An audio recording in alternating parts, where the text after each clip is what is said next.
Paytm FASTag వాడుతున్న వినియోగదారులకు NHAI shock ఇచ్చింది. వారంతా కొత్త ఫాస్టాగ్ కు మారాలని సూచనలు చేసింది.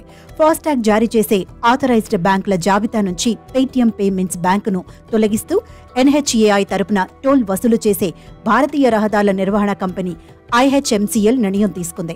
పేటీఎంకు ఎదురుదెబ్బలు తగులుతున్నాయి. ఇప్పటికే ఫిబ్రవరి 29 తర్వాత వినియోగదారులు ఖాతాలు, వ్యాలెట్లు, ఫాస్టాగ్లలో డిపాజిట్లు, టాప్అప్లు స్వీకరించొద్దని పేటీఎం పేమెంట్స్ బ్యాంక్ లిమిటెడ్ ను RBI ఆదేశించింది. పేటీఎం పేమెంట్స్ బ్యాంక్ లో అక్రమాలపై ఈడీ దర్యాప్తు చేస్తున్న సమయంలోనే IHMCL ఫాస్టాగ్ పైన కీలక నిర్ణయం తీసుకుంది.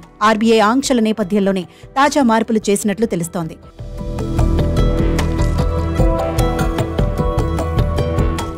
IHMCL తీసుకున్న నిర్ణయంతో త్వరలోనే పేటీఎం ఫాస్టాగ్ ఆగిపోనుంది. దీంతో ఇకపై ఫాస్టాగ్ లో డిపాజిట్లు, టాప్అప్లు నిలిచిపోనున్నాయి. అయితే ఫాస్టాగ్ అకౌంట్లో ఉన్న డబ్బులను అవి అయిపోయే వరకు ఉపయోగించుకోవచ్చని IHMCL స్పష్టం చేసింది. ఎలాంటి ఇబ్బందులు లేకుండా ప్రయాణం కొనసాగించడం కోసం తాము పేర్కొన్న బ్యాంకుల నుంచే ఫాస్టాగ్లు కొనుగోలు చేయాలని యూజర్లకు సూచించింది. మరోవైపు RBI మార్గదర్శకాల ప్రకారం ఫాస్టాగ్ యూజర్లంతా KYC పూర్తి చేయాలని సూచించింది. పేటీఎం ఫాస్టాగ్ వాడుతున్న వారంతా కొత్త ఫాస్టాగ్ కొనుగోలు చేసి వేరొక బ్యాంక్ ఫాస్టాగ్ కు మారాల్సి ఉంటుంది.